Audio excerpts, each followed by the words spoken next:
అడవి మన ముందు కనిపించింది. దాని దట్టమైన ఆకులు అది దాచిన రహస్యాలకు సూచనగా ఉన్నాయి. మా స్నేహితుల బృందం సాహసం మరియు వారాంతంలో క్యాంపింగ్లో బంధం ఏర్పరుచుకునే అవకాశం కోసం వెంచర్ చేశారు.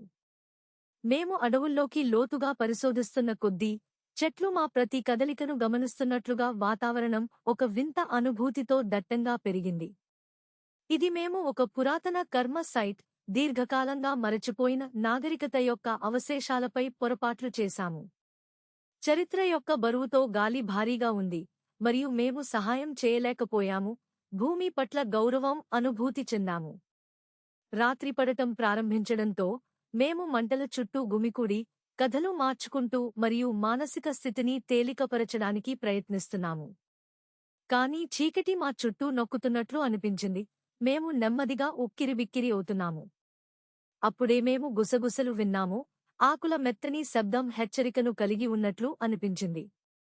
మేము దానిని గాలిలాగా కొట్టడానికి ప్రయత్నించాము, కానీ లోతుగా అది మరేదో అని మాకు తెలుసు. మేము వింత సంఘటనలను అర్థం చేసుకోవడానికి ప్రయత్నించినప్పుడు మంటలు పగులగొట్టి ఉమ్మివేశాయి, చెట్లపై మినుకుమినుకుమనే నీడలను వేస్తాయి. మా స్నేహితురాళ్లలో ఒకరైన సారా మరింత ఉద్రేకానికి గురైంది.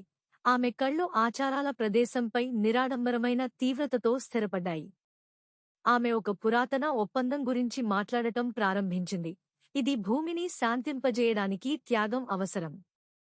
మేము దానిని కేవలం ఫాంటసీగా నవ్వుకున్నాము, కాని రాత్రి గడిచే కొద్దీ నీడలు తమంతటా తాము వింటున్నట్లు అనిపించాయి.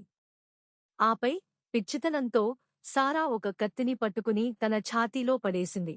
ఆమె ఒక్క మాట గుసగుసలాడుతుండగా ఆమె కళ్ళు కర్మస్థలంపైకి లాక్కెళ్ళింది.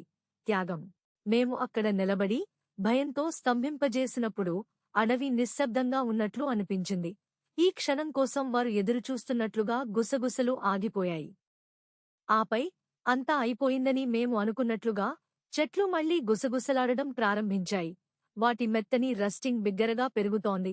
మేము పదాలు చెప్పే వరకు మరియు వాటిని మాట్లాడిన స్వరం సారా, నేను ఇంకా ఇక్కడే ఉన్నాను అని చెప్పింది.